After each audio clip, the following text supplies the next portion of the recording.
Hey everybody, thanks for joining me for another episode of the Joy of Improv podcast.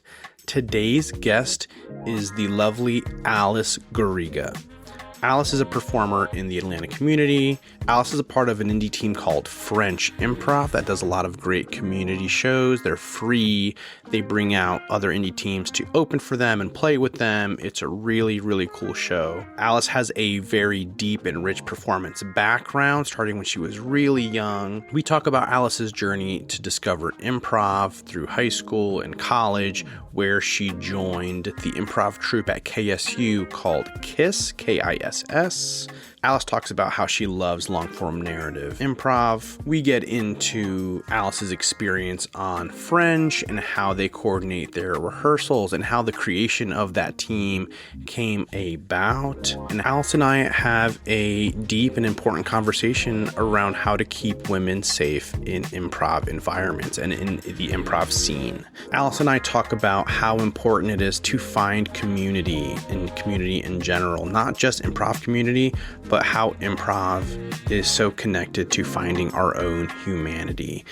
It is such a cool and deep, meaningful conversation. I'm excited for you to listen to it. It is packed with so many great things. Here's the episode, and here's Alice. Welcome, everybody, to the Joy of Improv podcast today. Today's guest, I'm so excited to introduce, Alice Garriga. Hi! Oh, this is so exciting. This is so exciting. I'm so excited to have you on here. A neighbor from down the street. Yeah, literally. So fun.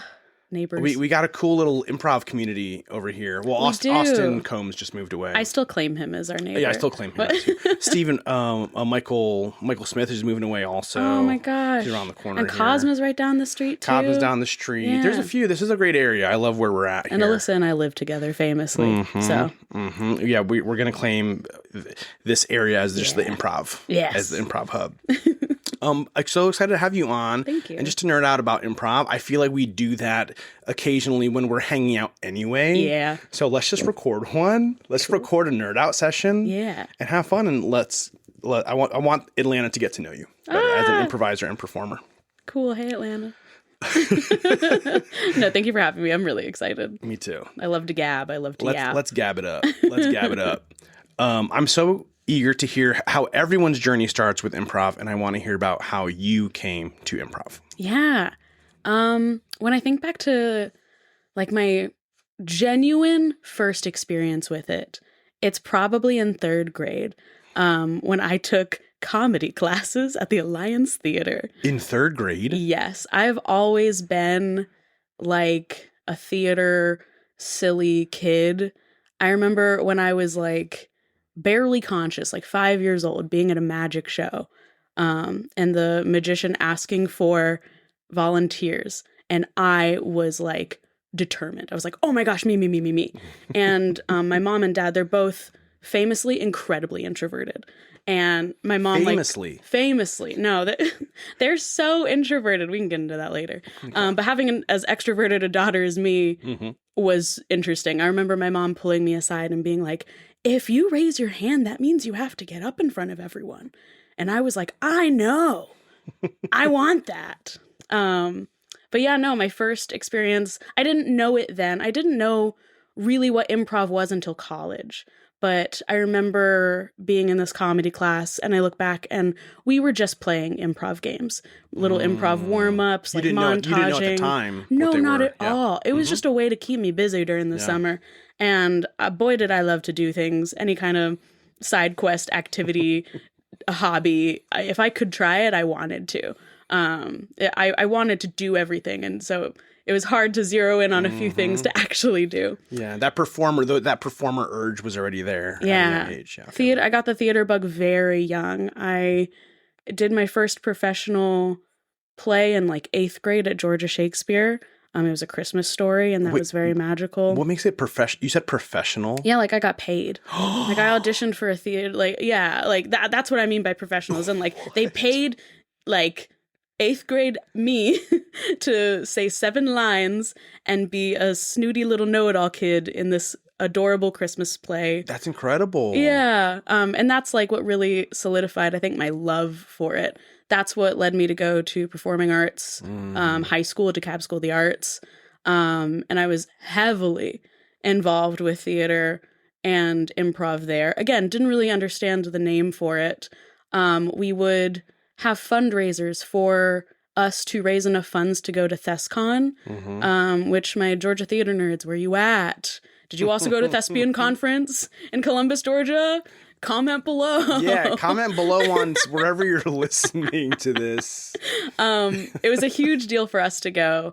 And we would put on a show every year called Comedy Combat, where we would literally just get 2 groups of students and 1 teacher each, which was always really fun. And we would basically do like theater sports at my school. But on like a, high school level, we would just play improv games back and forth. We'd choose a winner. The points didn't matter. Was it like form. the licensed theater sports, or was it comedy sports? It was like, I don't think it was the licensed one. Okay. We just called it, I don't know. You called it something else. It was like a competitive improv. And whatever. We called it Comedy Combat. Got it. And so that was like my first like time doing it in front of an audience, And then in college, I went to Kennesaw State University, and as a freshman, I saw this group there called Kennesaw Improv Society Stupid, or Keep It Simple Stupid. Both of these are acronyms for KISS, and that was the Theater and Performance Studies group of like improvisers. And it wasn't just theater students, like there were students from other majors who participated in the group as well. It was Kennesaw's improv group, and they were amazing. And I was lucky enough, there, like, for whatever reason, there was an opening my freshman year. And I auditioned. I had been to like 1 jam, and I was like, this terrifies me. I want to do this. I want to get good at this so that one day this doesn't scare me. That was like my whole reason for doing it.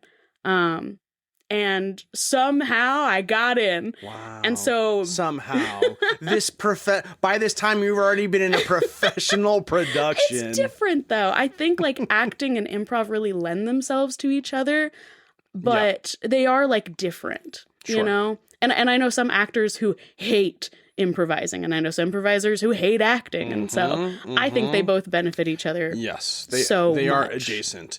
And my but I know it's assumption, not everyone's cup of tea. Sure. And when I hear you say you don't know how you got in, I think about you've already been performing since 3rd grade. Yeah. We're in this production. So what comes up to mind to me is stage presence. Yeah. And that stands out so much. Watching improv, I can tell who's done theater. Right? Yeah. Like you can tell by the way someone's standing or by the way someone's emoting. Yeah. Oh, that person's. No, it's ingrained into you, like stage presence and like how to hold yourself, how to carry yourself, how to breathe. It's like, it's ingrained in you by that point. So yeah, I guess you're right. Yeah. I remember at the time being like, huh? That's amazing. Like, how did this happen? But you're right. Looking back, like, it makes sense. Yeah, I'm sure you auditioned and everyone was like, holy shit. I don't know about that. Oh my, Alice Garriga. Oh gosh. But it was definitely like a huge learning curve. Like I got in the group, and our group at Kennesaw, we were huge nerds for like long form narrative. I remember joining, and that was like just what everyone was starting to learn was how to do a long form narrative set, like a 45-minute to an hour long narrative. And it was like jumping in the deep end. Wow, like I barely had any time to work on short form. It was just like that. And at KISS. At Kennesaw State with KISS. Yeah. Okay. And we were very lucky. Like we have a great relationship with Dad's Garage. And so Dad's Garage instructors would teach classes or workshops with us on occasion. Nice. Our long-term coach when I was there was Andy Cohen, and that is the man that taught me improv.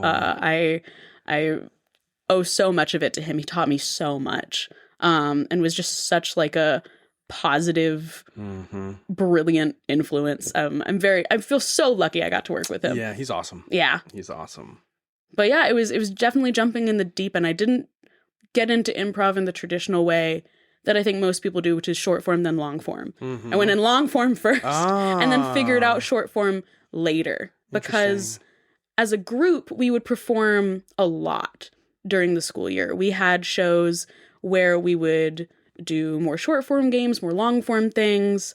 And that was like where I kind of learned it, was when we were prepping for those shows. We would work on games, and then I would learn the game and, you know, but most of what I spent my time on at in KISS in college was like narrative structure. We were really fixated on doing like movie formats. Marvel movies were super big when I was in college, so we definitely did a few like superhero themed ones. We did horror movie ones. Just hitting all the genres. Just all the like genres. doing the narrative. Yeah. Andy, he's known for genre prov. Oh yeah, I remember in conservatory when he dropped in to teach. Oh, he's brilliant with it. And that was like a heavy influence in our narrative for sure. Was like, if you could find a genre, like really honing in on it, that it was such a guiding light, you know? Oh, I love that. So would you say that the way you learned long form narrative with KISS at KSU was through this coaching? Yes, 100%. Okay, got it. We would meet with Andy, I think like once or twice a month. Or more, but we would rehearse at minimum twice a week. That was something that was really important for us. On your own, right, with no coaching, right? Like no, we would rehearse with a coach, and then we would either rehearse on our own, or I see. We cycled through hosting jams at the college for the students. Cool. And that was really pivotal too in me understanding improv and like solidifying the lessons I was being taught, was then immediately having to regurgitate it and teach it to students.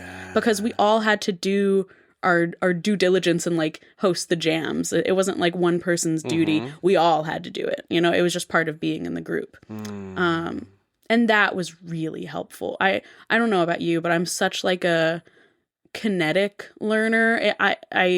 It's best if I'm like talking it out and doing it. And so getting to talk about something with someone and then having to teach someone that or regurgitate it is like the best way to get it to stick in my mind. 100%. I feel like since I've started teaching improv, I've become a better improviser because of how often I'm having to recite. You learn so much. These practices and what I'm seeing in classes, and 100%. Yeah. So that was really cool. And like, I think back to just like all the things that were just so important. We would hang out all the time too, like as a group bonding and like being close with each other. That helps a ton. Was really important for the group then. And it was also fun because you're in college and nice. I have this built-in group of best friends. Fun. That's awesome. Yeah. And that shows on stage too. That chemistry shows on stage. It does. I think it really matters. And so like I carry that into what I do today. You know, like those are the fundamentals that I feel like really worked for me. And I still try to do all those things today with my current group, you know? With your current, which we'll get into, French, your current group, with a lot of these college buddies. I know, the long form narrative that you learned at KSU with Andy, did y'all go through story structure, like story beats? Yes, we definitely went through the Save the Cat structure, beats. A whiteboard was huge for us. Like writing it out. I remember when we were learning how to do long form, there would be so many characters. We would run off stage when we were rehearsing, write names down, maybe draw a line to who they're connected to, and then run back on just to be in the wings ready to go. But just doing that little bit in rehearsal was so helpful for like being on and not dropping stuff when it came like game time for shows and things. That was really important. Oh, that's interesting. So during rehearsal, you'd have a whiteboard near you all during a because we'd rehearse in classrooms after school, you know, like 7-8 o'clock at night. We're just in one of the lecture halls. So yeah, there'd be a whiteboard there and we'd be working on stuff, write stuff down, go back to it. Mid scene?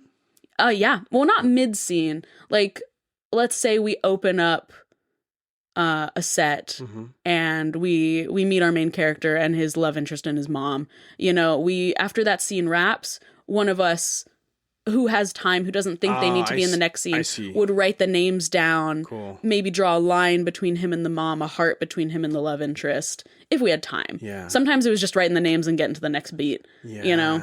And we didn't do that all the time, but it was so helpful for me. There's something I do like about that in a learning environment. Yeah. Because teaching narrative is tough. Teaching story structure is tough. Oh my gosh! For those who don't already have a theater background, if getting like someone through the improv track, the regular improv track to learn narrative and story structure, it's such a new muscle to flex and learn. Because oh my gosh, you're so right. In theater, especially like I got my degree in theater and performance studies. We're talking about the hero's journey constantly. We're talking about like beginning, middle, and end, climax, resolution, like all that stuff in so many different ways and formats all the time, you know? So coming into that without a theater background, oh gosh, you know, you're completely rewiring your brain. Yeah, you know? Truly. That's what I try to keep reminding my students in intermediate and advanced musical improv, because we're trying to improvise a musical with a story structure and that's also long form, yeah, and it can be tough. I say it. Hey, some of these scenes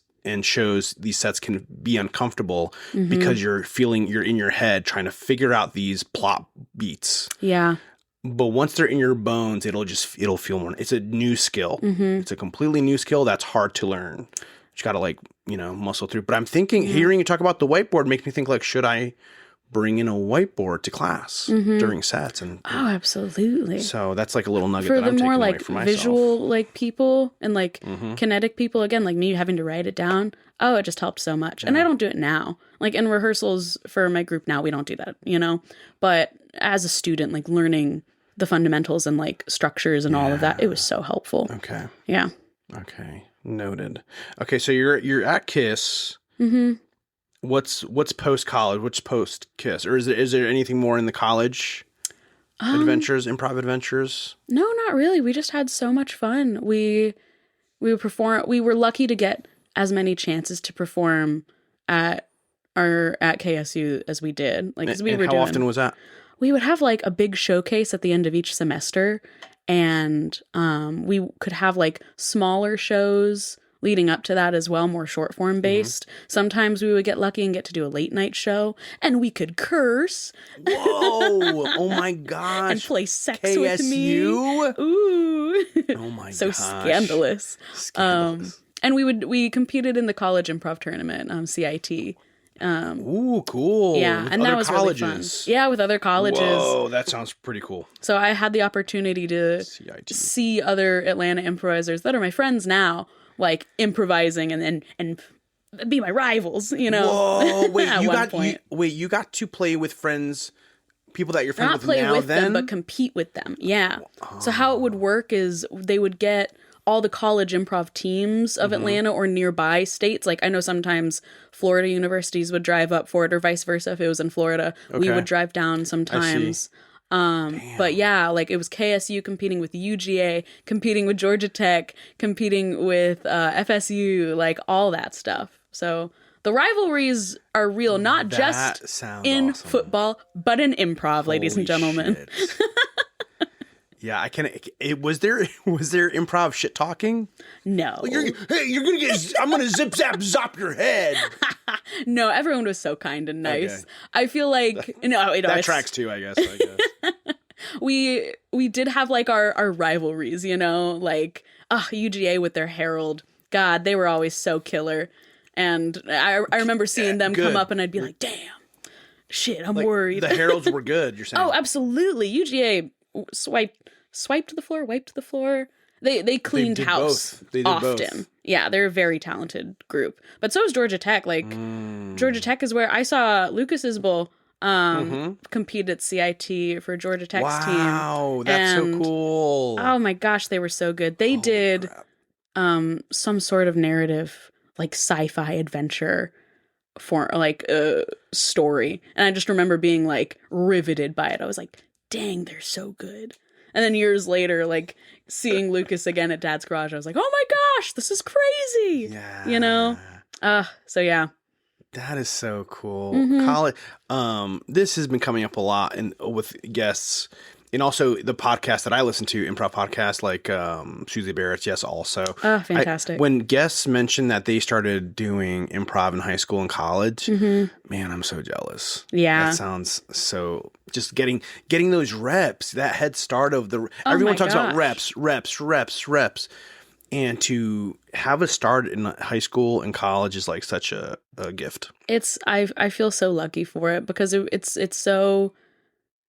such a core part of who I am, which I didn't realize until much later in life, until I wasn't doing it for a few years. And I was like, why? Ooh, what's missing? Yeah. Why am I feeling so sad? Yeah, well, it was sad, because like after college, I graduated into the pandemic. Like I graduated December 2019, and I thought I was going to be I was going to be on a completely different career track than I am today. I was ready to do acting and like really hustle and hit the ground running and do a bunch of residencies in different states and all this stuff. And that wasn't what I was able to do. Damn. Just because of like life and circumstance and finances, And I took the time I needed to make sure I was like safe and stable as a person. Yeah. I had like enough money and, resources to keep myself afloat.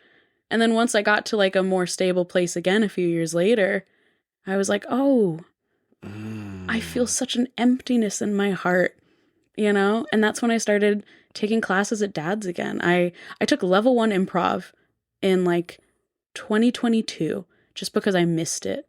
And like because of KSU's relationship with Dad's, I didn't have to take level 1. They were very sweet and would offer us level 2 if we wanted to take it because of our like relationship with them and our experience.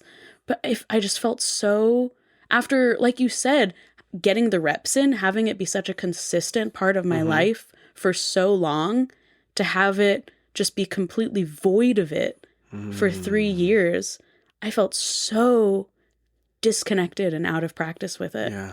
And that class, like, pulled me out of, like, a very dark place. And you said you signed up for a level 1? Yeah. Yeah. And it was wonderful. Wow. It was so nice. And I know I'm getting misty-eyed just talking about it. That's beautiful. Yeah. No, it was a lifeline for me, for sure. And I realized I was not only missing that creative outlet and that art form, but also community. Yeah. It was just kind of like eat, sleep, work, Yeah. see friends when I can for so long. It's miserable, that the eat, sleep, work routine. Yeah. And so many people are stuck in that routine, not realizing that, oh man, life is meant to be enjoyed. Yeah. And to have fun and be playful. And we are meant to do so many more things than just that. I think every single person on this planet needs to have some sort of creative outlet and community. Truly. Community for sure. Truly. But creativity, I think, often gets overlooked. I feel like some people don't feel like they're allowed to be creative or they're able to be. And I firmly disagree. Yeah. I think it's like something every human being needs. And creativity, that kind of outlet looks different for everyone. But I think it's essential to, I don't know, just feeling more whole, I think it's essential to our humanity. Yeah, that's a great way to put it. I think it's essential to feeling alive and fulfilled as a human being. Yeah. Tapping into a creative outlet. And for me, like that was improv. That's what brought me back. And it was wonderful. I took level 2. I was about to take level 3. And then Dad's launched their conservatory program. And it was brand new and sparkly. And I was like, well, that sounds cool. And I know some people at Dad's. They know me. Because, oh gosh, I completely overlooked this. It's not necessarily improv, although there were improv elements. But in college, I had the absolute joy and pleasure of being an intern at Dad's Garage. Oh, nice. Yeah, when they put up Wicket, a parody Star Wars musical for the first time around like 2017, 2018. I was an intern for that, and I did that for a few months, like in the summer and then like beginning of school. And it was fantastic. But that's how I really got to know people at Dad's. That's how I met people like Karen Cassidy, you know, and Travis Sharp. Oh my gosh. Just like absolute wonderful, amazing people for one. But two, just such like improv powerhouses. And getting to work on them with Wicket was so eye-opening and cool because it was a new work. They were still figuring it out. And I remember watching like in rehearsals, like Karen try out bits and things like that during scenes. Like they were still working out how like certain scenes were going to go or what moments were working, what weren't. So it was cool to see improv be such a tool in that creative process because we were doing a scripted musical, but we were writing, but Travis was still writing the script. Interesting. You know? So it was really cool to get to be a part of that. Oh, so they were improving some of the scenes to inspire the written material. Yeah. Just like how I think a lot of people use improv to generate ideas for sketch and things like that. Right. Can be used for so many things. I hadn't thought about, I've heard about improv to sketch. That I haven't thought about improv to like something like a scripted musical. Yeah, I can't speak for every new work at Dad's, but I think it would be silly not to utilize that skill with so many amazing, talented improvisers at their disposal, you know? But that was very cool, and it helped me get to know a lot of really amazing people at Dad's and just have like more people to look up to. You know, role models and things like that in the improv world. So fast forward, 2023. Now bridging back, you're back out at level 1, level 2. We're about to do level 3. Heard about shiny new conservatory program. And I felt, and we love a callback. You know, we love a callback. I felt that same feeling of, oh, that scares the shit out of me. I feel so out of practice, like. I haven't been doing this for a while, but I miss it so much. And how fun would it be to get to immerse myself in it again and immerse myself in this community that I'm just getting to know? Like I hadn't been to a jam yet. I had been too nervous to go. I was just going to my classes, you know, and I auditioned and I got in and I had like such an amazing year because of that. Truly. I went in it fully with my only goal going into it was to become a part of the community. Yeah. And hopefully like, you know, beef up my improv in the meantime. But truly I was just looking for community when I joined. And I found that my conservatory group was so sweet. I have made so many friends from it. And even outside of it, like getting to meet people at jams, like I'm meeting you. I'm pretty sure we met at a jam. Through improv for sure. Through improv for sure. It filled that void that I was looking for. And I'm so thankful for it because it was something that was missing, you know, and having that little missing piece click again after so long feels so good. Yeah, there's something about when we talk about fulfillment, I think community is a big piece that people forget. Not just creative. Yeah. Definitely creative is an element to feel fulfilled, but community. Community. Yeah. Having community. Yeah. It was something I was really lucky to have in college in my theater major. Our major was very small. It was in one building. So we were just on top of each other all the time. And so I had community in that and in my improv group, you know, but graduating college, bam, slam into a pandemic. Yep. You kind of lose all sense of that. Right in there, yeah. Right, bam, slam right in there, as everyone says, you know. You know, people are going to hear this episode and come up and be like, bam, slam. I'm starting something. Starting something new. No, please don't. I can do better, guys. But yeah, it was so lacking for me, that community. And I didn't realize how big and beautiful one could be. Yeah. Like, I'm so happy to be a part of the Atlanta improv scene. Everyone is so kind and nice. There's so many nice little like subsects of it too. Like getting to have our little conservatory alumni group of people and seeing that grow each year is so lovely. I love all of the women comedy events for improvisers in Atlanta. Those are so sweet. Yeah. Like it's just Oh, it's so nice. It's beautiful. It's beautiful. There's something unique too about the improv community, because I feel like these are individuals. I feel like there's this running joke, a comparing stand-up community and improv community. Yeah. Where like they're night and day, or kind of vibe-wise or whatever, that the improvisers are always so nice. I've met some nice stand-up comedians. 100%. I know. This is just like I'm a fan. Yeah, 100%. Big fan of those guys. And there's this like trope of like improvisers being so not overly nice and kind. And I feel like the art form lends itself to building that type of community. Yeah. Because improv in and of itself, this yes and mentality, literally being open to anything, to conversation, to connection. Yeah. It helps, like, this is such a unique group of people to connect with. It makes it so much easier to make friends, to connect with people, to hang out. Well, it's in the name of the game, support. You have to support each other on stage and off stage as well. Yeah. I think, everything you're saying, I 100% agree with. I think improv has the luxury of being more of a quote unquote team sport. With stand-up, I feel like it can feel very competitive, even though I don't think it has to be. It doesn't have to be, but I understand audiences seeing one comic after another. Comparison is going to happen. And it is something, I think stand-up is so freaking cool and vulnerable and amazing. Hell yeah. I'm terrified to do it. I never will. But it makes me have so much respect for it, know? But with improv, you have to support each other on stage if you want to have a good set, if you want to make something, and I think that just translates to the community as well.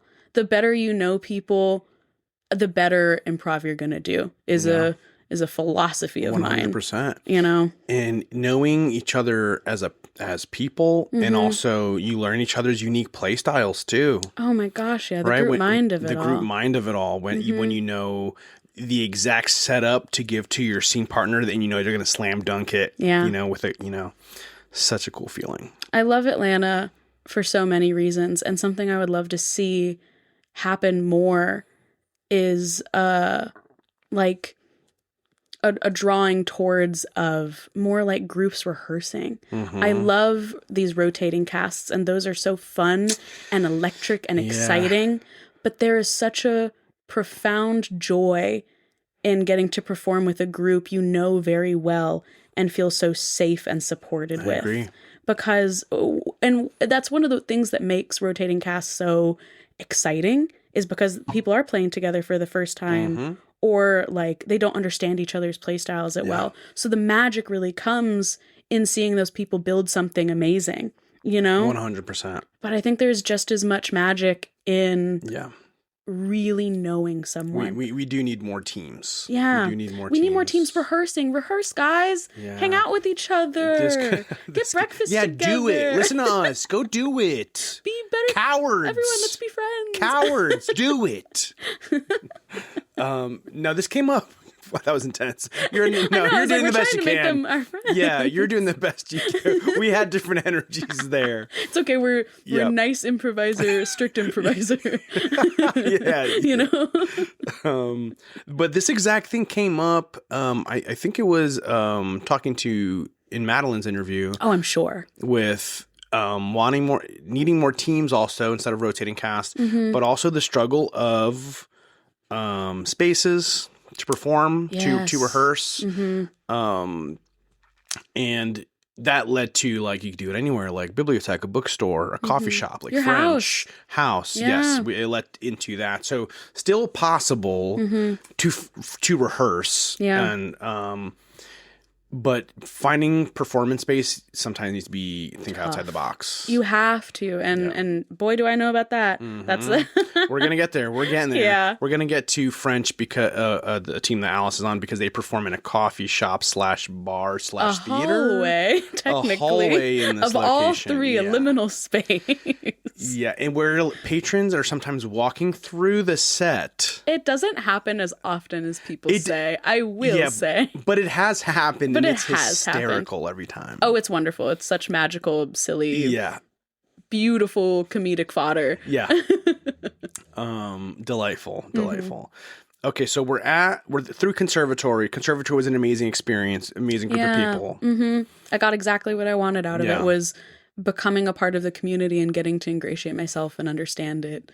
And and at the same time, just getting to do improv again. And she's going to do improv. That was my favorite part about going through the conservatory after your year was getting those reps, consistent reps every week with the same group of people for almost a year. It's huge. Huge. Yeah. Huge. Such a cool experience. So okay, after conservatory, what's next? What happened? What does Alice do? Yeah, what was next was I didn't, but I joined a rehearsal group with KSU alumni. We realized, because I was in conservatory in 2023 with Carson Siebolt and Nathan Brosey, who are also KSU alumni. Hooty hoo, my guys. Hooty hoo. And in the next conservatory group, Zach Bromberg, Tad Cameron, Alyssa Eaglehoff, they are also KSU alumni. Oh my gosh. And my best friend of all time, Courtney McCullough. Lots of KSU in the scene. There's so many. Yeah. Lots of bright stars from KSU. Absolutely. But all of us, and even more people, who are not named, just because I don't remember them all. There were so many of us. We got together just to rehearse together, just to have like a group of kind of like-minded improvisers. We were all, I was about to say raised. We were all taught by such similar people. You're all raised by Andy Cohen. Yeah. Andy's babies. No. But we all had such similar backgrounds. We were like, oh, wouldn't it be fun to play together as different generations of KISS? You know, because I grew up. Here I am again. Oh my gosh. I had the pleasure of being in KISS with Tad and Alyssa and Carson and Courtney through different years at KSU. Tad was there when I was just a baby. And then Alyssa, Courtney, Carson, and I were all around like the same 1 to 2 years. So we did improv together almost all throughout college. And yeah, we started rehearsing together. And at first it was whoever could make it, larger amounts of us. Sure. And then it kind of whittled down just based on everyone's, availability and things like that. Bandwidth, yep. And I was more free. Because I just finished conservatory, and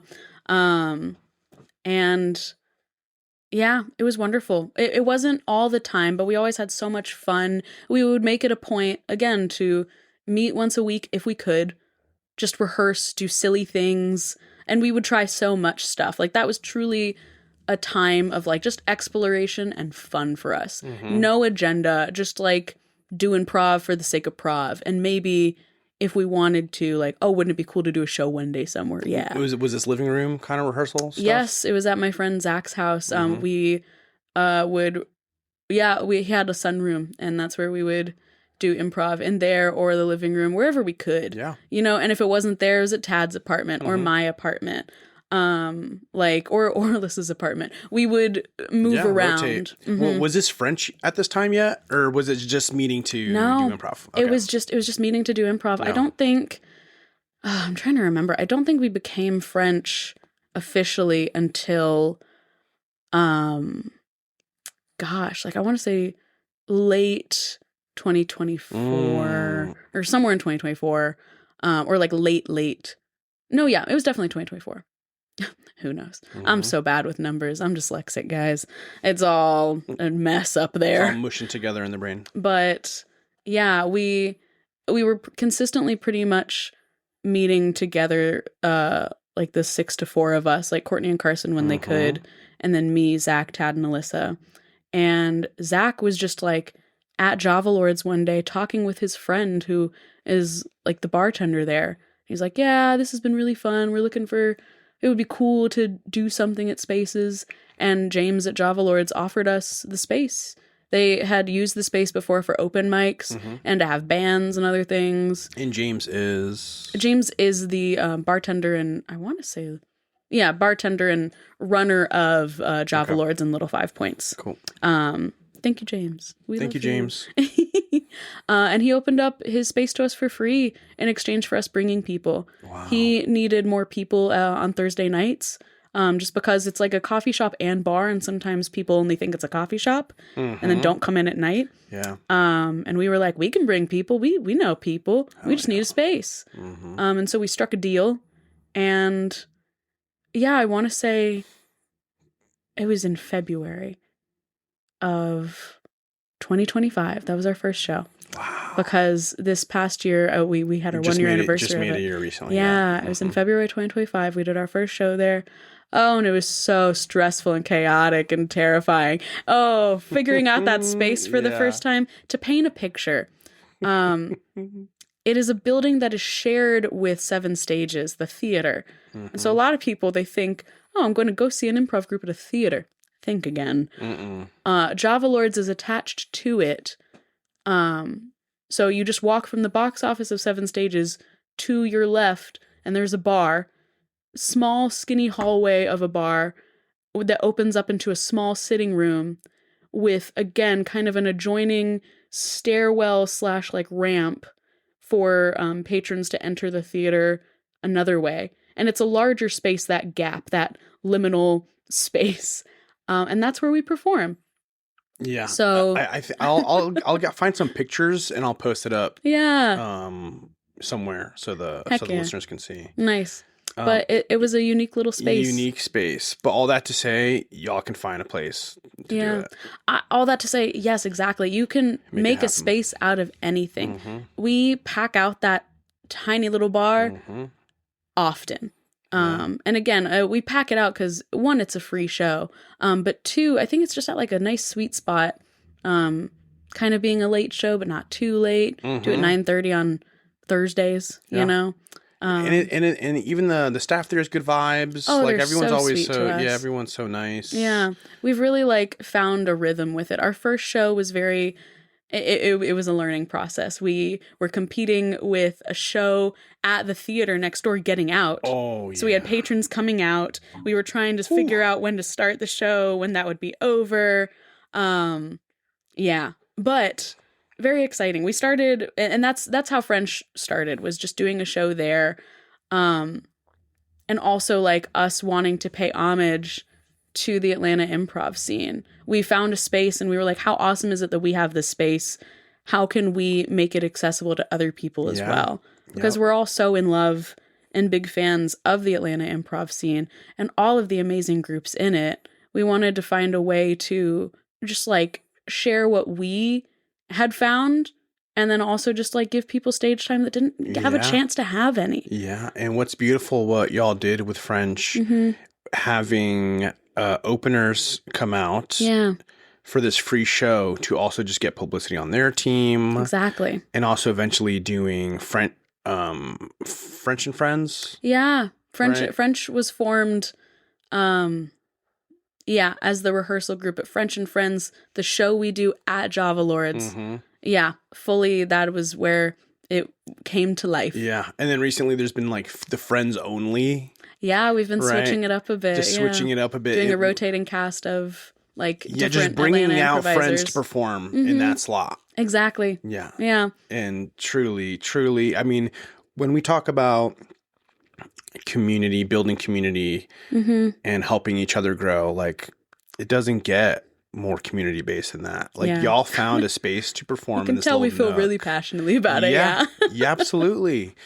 And you're just like to be like, hey, everyone, we got a space here. Come perform. Let's invite some of our friends to come out and because play. If we're winning, like so is everyone else, and vice versa. If my friends are successful, I am successful. Yeah, you know, exactly. Because I think there's just such a wealth of like things to be shared. You know, my success is your success, is her success is his success. You know, 100%. And yet that mentality is also like why I want people to share their stories here on this podcast, so that people can hear this, and feel inspired and maybe do more of it, and then do more. Because like you can do so much. Yeah. I feel like we box ourselves in to limitations and things we can do. But we're doing a show in a hallway and have been consistently for over a year and a half, and people love it. It's truly a hallway. It's truly a hallway, but it's awesome. Yeah. We've had so many people come too. We've had Mark Kendall open for us. We've had Dad's improvisers want to perform there and do their things, their own sets. We've had the wonderful Measure Island. Oh yeah, Measure Island. Yeah, that was a fun opening set. Oh my gosh. Yeah, so fun. We've had the pleasure of having so many wonderful people I thought I was flabbergasted they even knew about it and wanted to be there, but I think that's a testament to just how well received it is and how like-minded we all are in it. Everyone wants a place to connect with the community and just connect with each other. And if you can't find the space, make it. Make it. Yes. We're because our rehearsal spaces are our house, we rehearse at Alyssa and I's house. It's always a little silly because her dog hates improv notoriously. What? Oh yeah. How does the dog hate improv? We start zip zap zopping and she won't start growling. barking. Yeah. Not growling, but she's like, stop. She hates it. So it's never gonna be perfect. We finagle it so she's on a walk when we improvise, But if you can't find the space, make it. Just get creative with it. Yeah. The house I live in is just a very creative house. I live with Alyssa, as previously mentioned, but also her fiance Justin and our friend Simon, who are musicians and also It's a creative household. Oh, yeah. Such a creative household. They're audio engineers, music producers, so talented, such cool guys. For Justin's 30th, he had a concert in our backyard, and we made it work. Simon and Justin brought the audio equipment they needed. We had the sound booth through a window in Simon's room. We had to open a window and have the sound booth person be there, and we fed the cords through the window onto our back porch. We put up string lights and stuff to make sure people could see everything. We told our neighbors, invited our neighbors. Nice. Again, nice community guys, Community. We made sure to wrap it up at a reasonable hour Classy. So people could go to sleep. But if you can't find the space, make the space, because people will come if you tell them to. So people go to French, to go to Javeleurs. They see this beautiful event that you've created. Yeah. I want to hear about what's the behind the scenes in order to make that happen, about just being on French, being on the team, producing wise. Yeah. Rehearsing wise. What does that stuff look like? I feel team management stuff. Oh, yes. I love team management. I'm such a type A little Google calendar. Every team needs that. Every team needs that person. Yes. Yeah. Definitely at the beginning, that was a large part of it. Was me being okay, guys, I'm sending out a Google calendar for recurring Sundays at this time, at this location. We'll determine if we need to move things around X, Y, Z. Yes. It's it's helpful to have one of those. Yeah. But as we've settled into it, we've had to just have conversations to delegate other responsibilities, because one person can't do it all. Life gets in the way, work gets in the way, health gets in the way, and I think part of our success as a group is being able to have those tougher conversations with each other. So much of having a sustainable group to practice with is having sustainable, clear, open friendships with those people too. You need to be able to talk about stuff, because it's not all sunshine and roses all the time. A lot of tough conversations to have. Absolutely. But we love each other and we care about each other, and we make that the forefront. Our friendships are always first, improv is second. If something's happening with one of us, that's coming before our Spokane rehearsal on Sunday, But it's so much communication and organization and honesty, because I was doing a brunt of a lot of the admin for a while, and I hit a wall with it. I was like, I'm exhausted. Yeah. And I said that. I felt safe to say that. And I was supported immediately. Zach and Tad and Alyssa were like, oh, well, I can pick up this. I can do the comms here. I can start making the posts. Oh, I can reach out to so-and-so. Beautiful. But yeah, a lot of it is like our communication and also our enthusiasm. I think to have a successful group, you all have to be on the exact same wavelength of like care and commitment to it. We are all such nerds about French. We believe in each other so much. We, we care so much about it. You can feel it in a show, watching a show. Yeah. I can feel it as when I'm watching a French show. Yeah. Oh, I'm so glad. Because like, I love those guys. I love them so much. Yeah. And I feel like we can do anything, and having people I know that match that energy and that commitment to it is so important. That's such a underrated key, because I think a lot of people start a team or think about starting a team and they're just like, let's just get a group and play. Yeah. And let's just do it. And I think that's a great way to start out. Yeah, that's a great way to start out. But I think that not enough conversations are happening like, what kind of commitment level we have into this? It's really vulnerable. Because then people can drop off. Yeah. When not on the same page. I just want to do this for fun. I don't want to. Exactly. And everyone has different capacities for stuff. Yeah. I don't think it's a bad thing if someone can't commit exactly. all their free time to an improv group. Which is also why rotating casts have their place too. Rotating cast That's why shows I love them. Too. Yeah. They have their place. Teams are definitely harder to manage because it requires communication, commitment, consistency, scheduling, organization, like so much more work. But they're truly so special when things are clicking. Oh my gosh, yeah. And I feel so lucky with that. I feel so lucky that the people I get to improvise with are my friends. Yeah. But like they weren't at first. I didn't know Zach at all. I didn't know that. No, yeah. I met him when we first met for the KSU like alumni, like our first ever thing. I was like, who is this guy? Because we were all different generations of KISS, meaning not all of us went to school together at the same time. Zach and I did not cross paths in that way. And Tad and I, we were in KISS together for like maybe a year and a half, but not long. And we did not by any means get to be the type of close friends in college that we are now. My relationship with both of them has deepened so much from getting to spend all this time with them and like rehearse with them. Alyssa, I feel very lucky because we've been friends since like 2015, in the same classes in college, the same improv team. We've worked a lot of the same jobs together. Beautiful. We live together now. Gosh, I love that girl. Doesn't get closer than that. No. That's beautiful. That's beautiful. But I feel so lucky to be able to improvise with such close friends. Yeah, with your friends. Is there anything better? I feel like that's the dream. Yeah. Is to be doing improv with friends. But it doesn't come without work. Like, if you love someone, you're going to talk to them if they hurt your feelings, if you're feeling stretched too thin, But it sucks to have those conversations because you never want to make someone feel bad or ask too much of someone or, like, show weakness. Like, all those things are so uncomfortable and icky, But it's pushing through those moments to be vulnerable, to ask for help, to show how you're truly feeling, that you can come back together and come back stronger. French plays bi-weekly on Thursday nights at Java Lords in Little 5 Points in Atlanta. Yeah. It's a free show. If you're free, go check them out. They are incredible. Yeah. Incredible. So fun.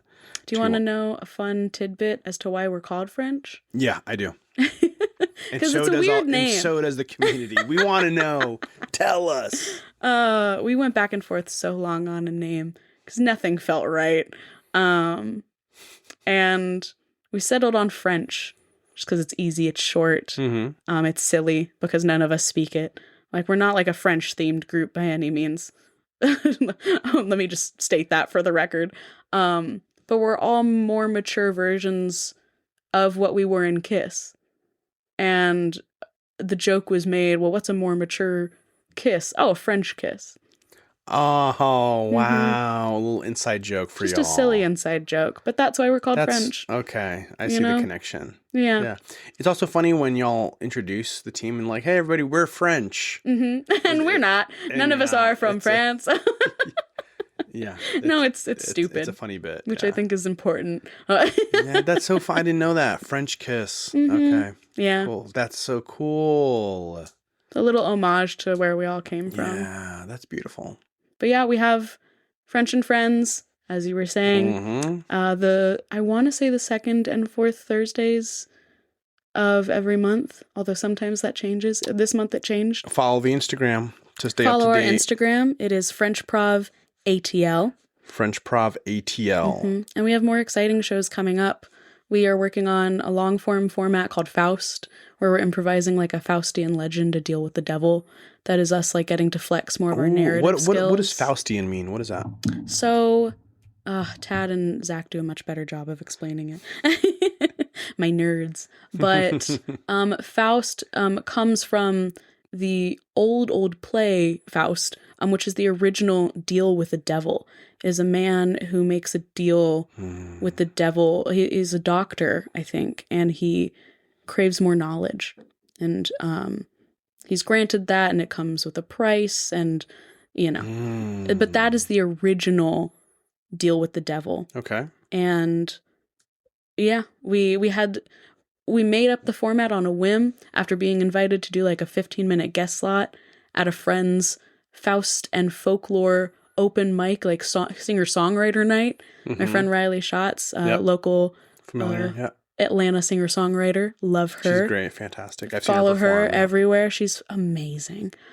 She was hosting a singer-songwriter night and asked us to do just a 15-minute set for fun because she loves us and we love her. Mm-hmm. And we were like, oh, wouldn't it be cool just to make up a deal with the devil set real quick? Let's do it. And we did that, and like, from there, we've been working on it. From 15 minutes, we're trying to get it to like 45 to an hour. Yeah. Full long form, full production. That's been in the works for us for a while. And is the Faust, the gist is that there's a deal with the devil somewhere in the show, and then we see the story play out. That is the entire format is just a deal with the devil is made, and we see the consequences of that. Okay. And we get that inspiration from the audience. Oh, that's fun. Mm-hmm. So what's that suggestion? Like if you were to make a deal with the devil, what would it be? And then you hear, or like... We started off with it because we're still workshopping it. Okay. Our original get for was, what would you sell your soul for? Which is very fun. But what we've come to learn is a lot of people would just sell their soul for a piece of toast. Or I'm sure you get like money food. a lot. No. No? You would think when we rehearse it, in rehearsal, we're always like, love, money, time. Yeah, because then those answers would repeat constantly. Yeah. But what we've gotten at, like the 3 times we've done it for an audience, as we've been like building it and workshopping it, they've almost all been food related. Classic. And we have to like kind of pivot and work away from that. So we're working on the get for right now, which I'll keep a secret. So what? Yeah, keep a secret. Can figure it out when they come see it later. But the suggestion for a show, for the inspiration for a show, I feel like it should be talked about more. I actually gave this note recently at a jam, because the suggestion should be more meaningful and strategic to inspire the set even more. Mm-hmm. Because commonly it's just like, give me a word, give me a word, give me a word. Yeah. And I'm like, and then we get the classic. We hear pineapple. We hear all the food. Mm-hmm. We hear all this stuff. So much food. I was at. People be hungry. People be hungry, and I get it. 'Cause me too. I was at a show. I was doing a guest slot with Cooking with Gas. That Turner and Brandon. That's their group. They had me guest for a show they were doing. So much fun. I love them so much. And their get for that when they asked for a get for, they added the caveat, anything but food. And I was like, oh, how brilliant. Mm-hmm. What a great tiny addendum just to get away from that. So they asked for a word, but anything but food? I think it's broader than that, but the addendum is what stuck to me. I was like, I'm taking that. That's a good idea. So there's just so much food. So much food. Something I try to ask like a leaning positive question. Yeah. Like what's something you're looking forward to? I love what's something you're looking forward to. What's a hobby you picked up recently? Something just slightly different. It depends so much for me on the set and like what format you're doing. Yeah, especially for a format like for Faust, I'm sure that get needs to be so specific. It has to be. Yeah. So like even polishing that is important for a show. So for all of you, I guess what I'm saying is if you're building out a specific format and show, thinking of a strategic get and suggestion to inspire your show even more is very important. Yeah. Is crucial. But yeah, we're working on Faust. We're also, I don't know if you saw us do Trip Sitter at the Golden Egg. No, Trip Sitter? Trip Sitter. What's that? What's that about? We did it once as an offhanded silly thing for Golden Egg that Drew runs.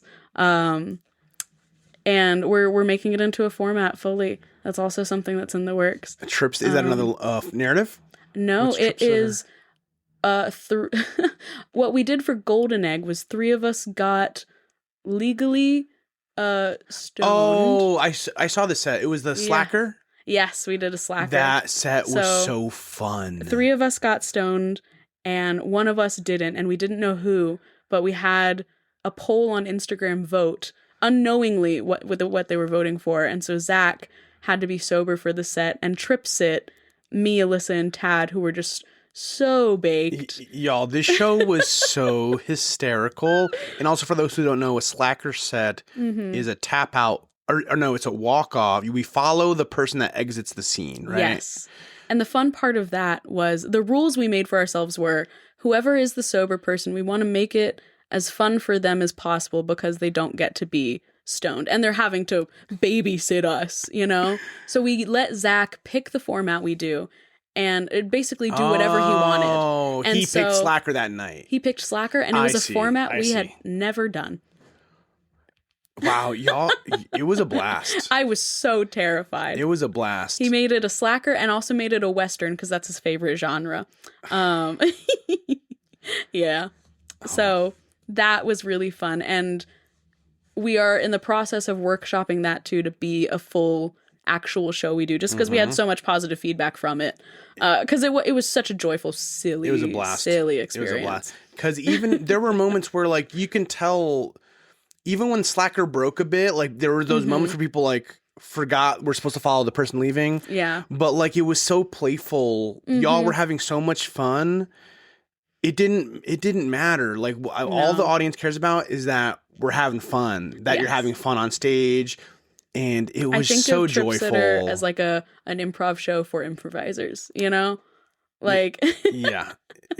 I can't wait to see it again. Oh yeah. No, I'm so excited. It's something we're gonna be hopefully remounting like later this summer. Yeah. But yeah. I'll it's what the rehearsals are for, you know, just workshopping. Yeah. So look out for French. And I want to ask you about, does anything stick out to you about when you were taking classes or conservatory, any note that stood out to you that was really meaningful to you, that stuck with you? God, I've been taught so many brilliant, wonderful things. I think it's not something that I was taught by a specific instructor or anything, but a lesson that I have finally like taken to heart, I think after pushing it away for a few years, is you have to do what feels uncomfortable. I so much in life and improv try to avoid those uncomfortable situations whenever possible, but that's where growth happens, you know? And for all my improvisers out there, when you're warming up and someone suggests like that one game and you go, oh, I hate that one, that's probably the one you need to do. Time and time again, any single time I have that feeling, that's the warm-up that I know is actually going to help me for whatever that show is, whatever I'm working on. And when you push through that feeling and make yourself do the tough thing, it's so much better for you're so much better for it. That's where growth happens. And I think that would be, as someone who's constantly trying to grow, and I think is in a big period of growth right now. Yeah. It's very easy to want to avoid that uncomfortable feeling. Absolutely. Right? Nobody wants to feel that way. No. But you're 100% right. That's where growth That's where growth happens. So that would be my little tidbit. You know, do what scares you. Do what makes you uncomfortable, because you will be stronger and better for it. You know, don't do something dangerous. Don't do that. But you know. Yeah, good caveat for legal reasons. Yeah, it's just, great way to add that in there. Don't sue me, please. Something that's been on my mind lately that I think I'm going to ask this to my guests moving forward, specifically women, is something that's been on my mind lately is how to keep the community and improv scene safer for women and inclusive of women. Like if you have any experiences or thoughts to share to bring awareness to what women deal with in the performance space. Yeah. Oh my gosh. Great question. First off. I think definitely like a reason I feel so safe to go to dad's jams and what like helped me start going to them, or want to return to them, was how blatant people were about like our code of conduct rules. You know, I think creating a space that up front isn't afraid to be like, hi, these are the expectations on how you treat each other, adhere to them, is huge. Yeah. You know, because I feel at the top. Yeah, at the top. Immediately. And I think everyone can get slack with it, but I don't think it's something that should be. There's always going to be someone new who doesn't necessarily understand maybe what they're doing when they're making a woman uncomfortable. A lot of it's learned and subconscious, and they're just doing something. Yes. Because everyone is up there improvising and doing something really scary, probably for the first or second time. I have a lot of grace with that. But at the same time, being unafraid to call that out, unafraid to say, nope, try that again.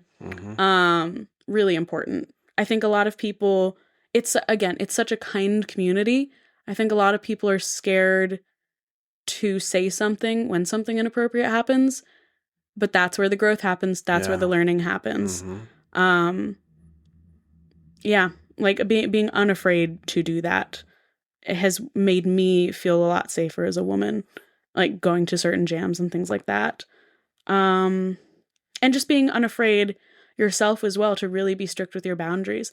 I have certain boundaries that are uncomfortable to say when I'm checking in with people, but I do it almost every single time, you know, because I know I will be happier for it.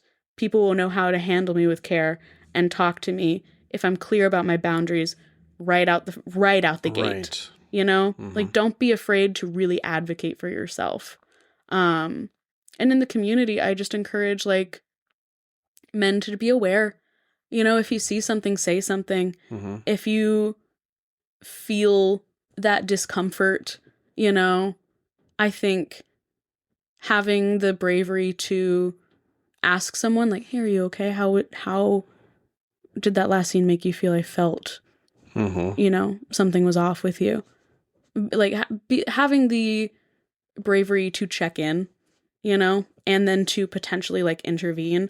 I mean, I think back to once, Joel, you were at a jam with me and I was in a set with all men.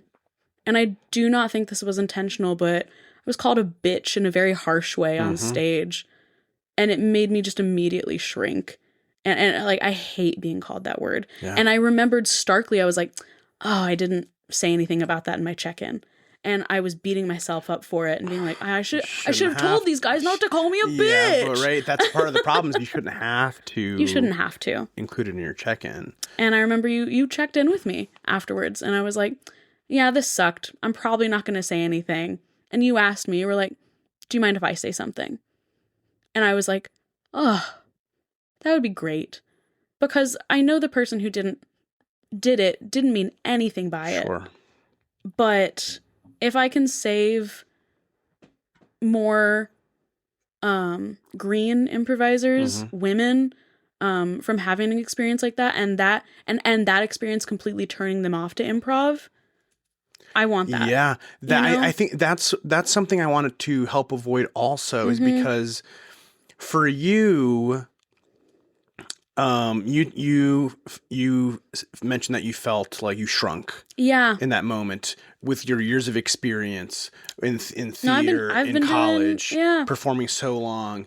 And I think about, and you're still here in the scene, right? But some women who are new to improv, if they receive that experience, it's tough to come back. It's tough to bounce back. They're gone. Yeah. I've seen so many women not come back to improv. It's hard. It's hard as a woman to find a space you feel safe in. Like, I have had to do a lot of unlearning and pushing myself to really get out there and do things, because there's so much fear, you know? Like, I've been followed and harassed and assaulted, and it makes it really hard to, like, go out the front door sometimes. And just those little extra steps that are just a few quick words at the beginning of an experience, you know, having the bravery to just step in and, like, have the tough conversation really make or break a place and an experience for someone. You need to set the tone up front and have safety at the front of mind. I would say safety on top of, prioritize it on top of fun. Because in my mind, some people can't fully let loose and have fun unless they know that the place is safe. Unless they know that they're safe. Exactly. So to be fully creative and vulnerable, it needs to be a safe space first. Exactly. And I think at jams specifically, so many people are doing something scary and brave and brand new for the first time. And there are so many mental hurdles they have to get over. For the women there and the non-binary people there, there are like 5 extra ones they have to get over. Yeah. You know, like getting to walk away from a jam and I wasn't sexualized. I wasn't demeaned. I wasn't ignored. That's huge, you know? And like, again, that doesn't happen often, but when it does, it can be so devastating, you know? Especially to someone new or green to the scene. Yeah. And whose responsibility? I have a thought on this, but I'm curious to hear your thoughts. Whose responsibility do you think it is to help keep men specifically in check, but the community in check? That's hard because we don't really have like a mayor. I think that's, you know? I think that, for me, that's the hardest part when I think about this, is because like, I think about that moment where I checked on you and I was like, I wanted to say something to that guy, but the part of me, like, I don't want to be part of me doesn't want to be the community policing, right? So I feel like that in my heart, I guess what ideal world is that everyone is policing ourselves and policing each other, supporting each other. Yeah. I guess in my heart, I want to, if you're a man listening to this in an improv community, I feel like men should be holding other men accountable if they see something that potentially makes a woman uncomfortable in a scene.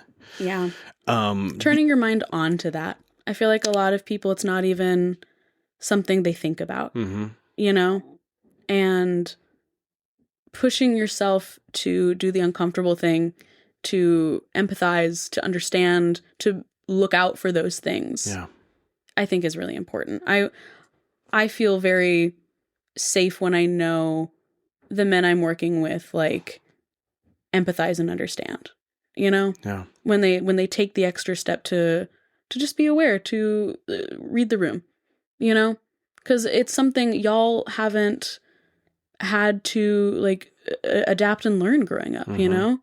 Like, a lot of women are just, like, constantly analyzing the room, watching emotions, like reading body language for our safety. It's something that's like inherently learned in a lot of women. And most men don't realize that. No. Yeah, about that common woman's experience. Mm-hmm. And I something that you said before stood out too about like sometimes when this happens, it most likely isn't malicious or intentional. Almost never, no.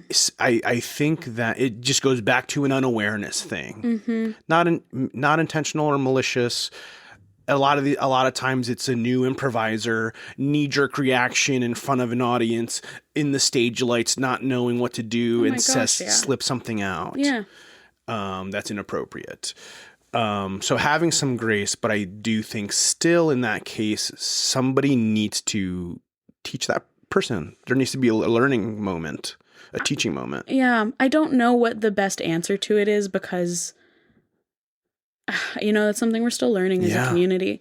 But I think back to like the phrase, it takes a village, Mm-hmm. Yes. And I think this is the same case. There are definitely like leaders in our community, and theaters and like people that have like power and influence, and them using their platforms and their voices to talk about it, or like just like be careful and watchful of those newer, greener improvisers, I think is huge.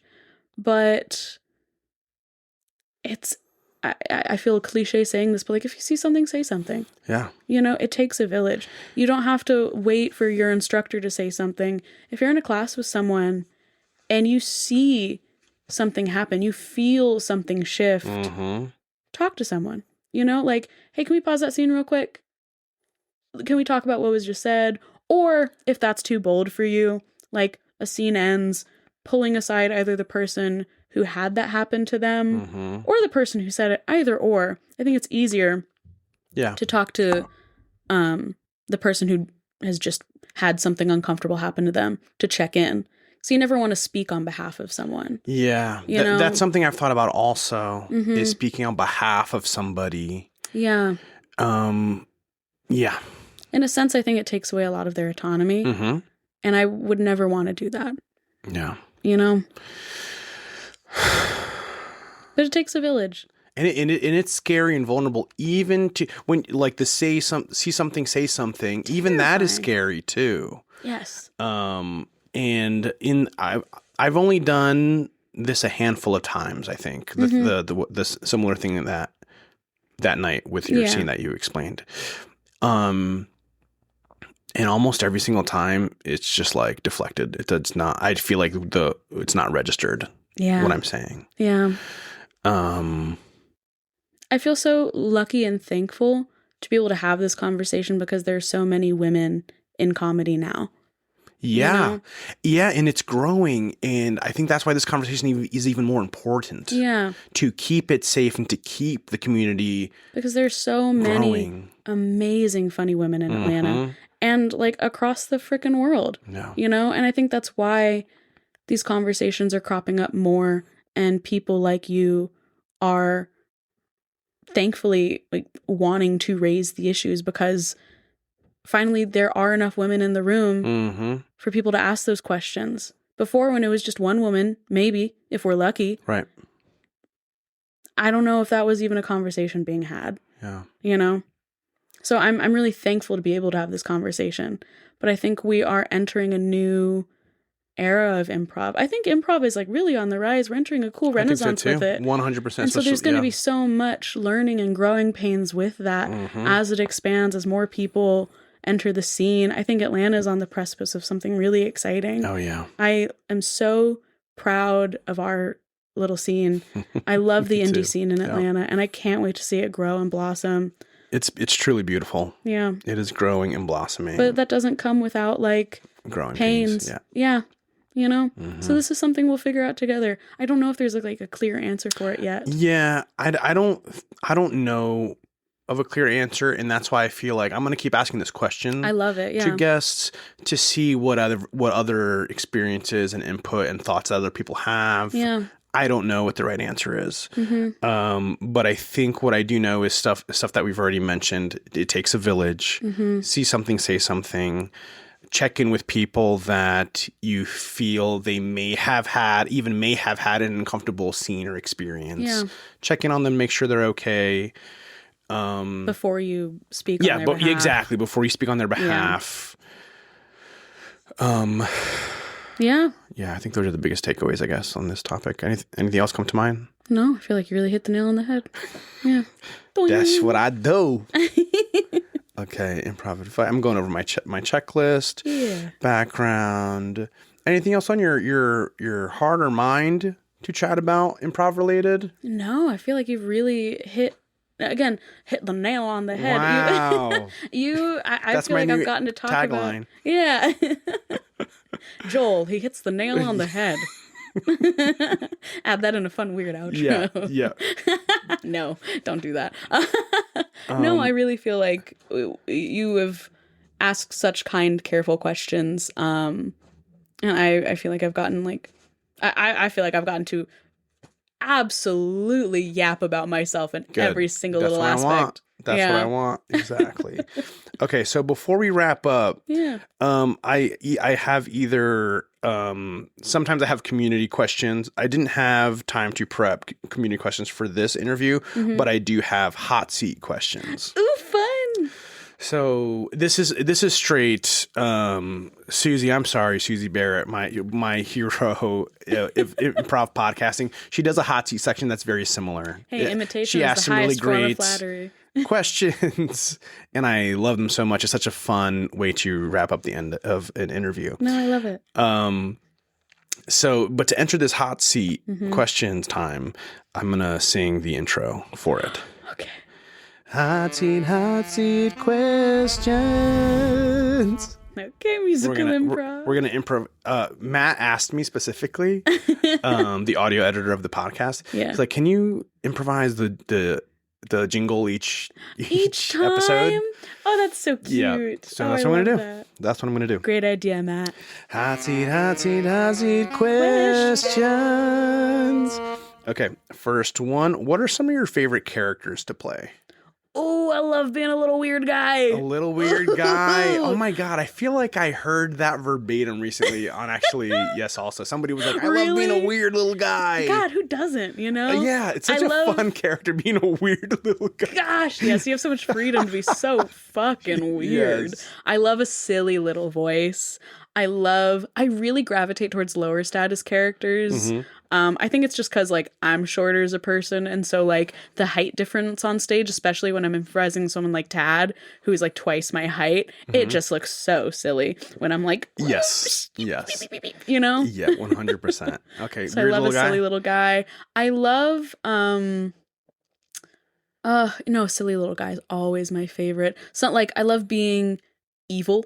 Oh, yeah. I'm so small and cute and little. Be evil. I don't get to be evil often. Interesting. But in the Faust format we've been working on, I gravitate towards being the devil so much. Interesting. I find it so much fun. Well, being a villain is so fun. Yes. And in musicals, it comes off often when I'm teaching the narrative musicals.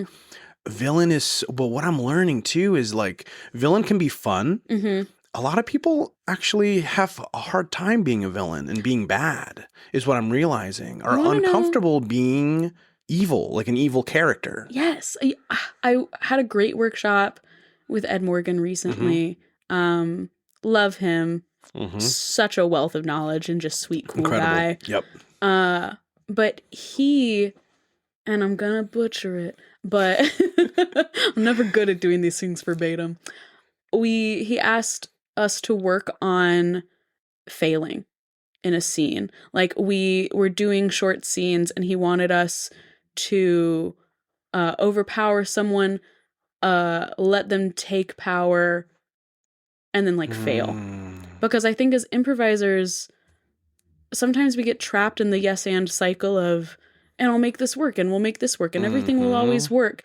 And it's hard to fail. It feels bad, even though you're supporting the narrative and you're supporting the scene, especially as a villain, to fail, you know? Yep. But it's hard and it feels uncomfortable. It is. And doing that exercise with him was so enlightening. I was like, dang, I hate doing this. Yeah, that sounds like a good exercise. So there's an attempt at a status flip, but it doesn't work. Yeah, how did it go? It was something along the lines of, like, yeah, two people in a scene.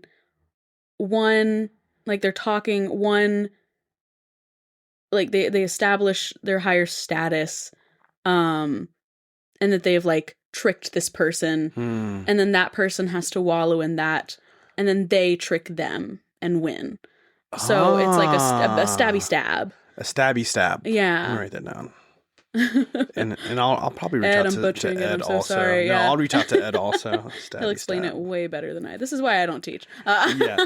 The summary is stabby stab. I'll go stabby stab. Come on, why aren't you guys doing it? Do the stabby stab exercise. All right, next hot seat question. Yeah. What's some of your favorite environment work or pantomiming work to go to? Oh, I love scene painting. I feel like anyone who's seen me improvise at all. Verbal scene painting. I love verbal scene painting. Like, I love starting off a scene with that. It's something that was just ingrained to me in college. We did a lot. We started a lot of scenes like that. Feels like a very, like, KISS style thing to do. And I just find it so fun. As someone who loves to DM and It's very I love D&D to paint adjacent. a world. It is D&D adjacent. I love to paint a world because for me, like, if I can see it, everything else is going to make sense. Yeah. Oh, that explains why. I've seen you do that and you're so good at it. And that explains why. Oh, I've seen Zach do that at jams. He'd be like the only person at a jam doing it. It's a KISS thing. It's a very KISS thing. Wow. Not everyone does it. Yeah. But, like, I enjoy love it. I think I feel like from what I've heard on podcasts, I think it's a little split.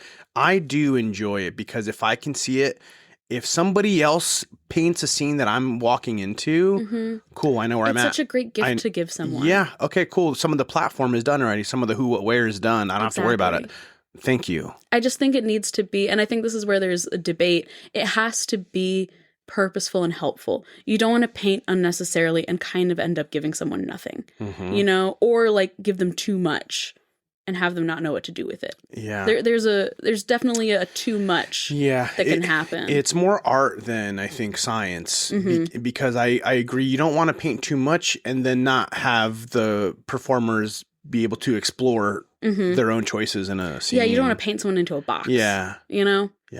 But it's nice. And if you're talking about, was the question just like, I think I went sideways with it. But... We can go any way we want. Okay. Yeah, but it was the miming. The miming in general. Like if you're pantomiming. I love kitchen stuff. I love to mime. And this is so funny because I don't know how to do this, but I know how to mime it well. Like making a latte, like pulling the espresso and then like the milk. Oh, like you see the machine and you see the I know how to pantomime that. My mom owns a coffee shop, but I don't know how to do that. I've never been trained. That's hilarious. But I love doing something like that, or like in the kitchen, like just like chopping up vegetables but I'm not chopping vegetables in my mind. I'm like, oh, I'm making a certain dish. I'm chopping up vegetables for a spaghetti sauce. And so I'm like, here are the onions and here are the peppers. You see, I see it.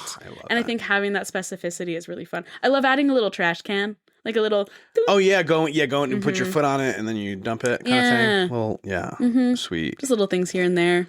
All right, last hot seat question. What is a piece of advice you would want to give to a new improviser?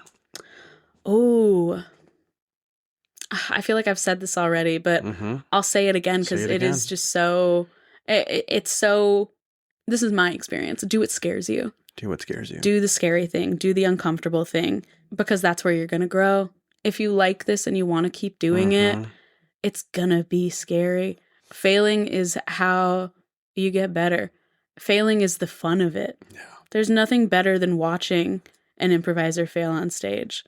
It's so funny, like that's where the joy comes from sometimes. Not all the time. Sometimes it sucks. I'm not going to lie. Like sometimes it sucks, but do the scary thing. Yeah. If I didn't do the scary thing, I never would have done improv. Everyone out there, do the scary thing. Do it. Keep doing it. Even if it's not improv related. Even if it's not improv related. Yeah. And that's something that I think improv helps a lot of people work on that muscle of doing scary things. Yeah. I was saying earlier, mhm. like, I think improv is a really great skill for actors to have and vice versa, but it's essential for everything. Yeah. It has made me such a more confident person. It has made me a more self-assured person. Mm-hmm. It is so helpful in so many ways for job interviews, for first dates, Mm-hmm. Yeah. like for any and everything. It is so helpful. You're never going to be worse off for doing and understanding improv. 100%. I feel like, oh man, this is gonna sound so cheesy, and I feel like I'm a trope, an improv nerd trope saying this, but I feel like improv teaches people how to be human, how to be a better human, and just like, just to. I think in this day and age, that really is like an important thing to say, though. We, as a society, because of like how online we are, have lost a lot of fundamental human experiences and like social interactions, especially with the pandemic too. Like, we have all been stunted in some way and lost a lot of like social learning and community building and just like experiences, And so now more than ever, I think it's really scary and difficult to put yourself out there, to engage with people, to connect with people. Like, it is significantly harder, I think, now more than ever, just because of all the ways we have to avoid that. Yeah. But I would push you not to. I would push you to not do self-checkout. Talk to the cashier, Yep. I would push you to ask the server how they're doing and genuinely listen. I would push you to make small talk while you're waiting in line to vote, And all those things are a little easier with improv. Because if I can get on stage and somehow justify, like, making a purple hippo and an accountant at a bank, and I'm his wife and he's cheating on me, if I can justify that story, I can talk to someone in line next to me for 5 minutes. Yeah. That's like the mantra I always have in my head. If I can do that, I can do this. Yeah, that reminds me. Yesterday I was getting a Publix sandwich. A pub sub. And I was in line. The line was long. It always is these days. And I was just standing next to this woman was in front of me.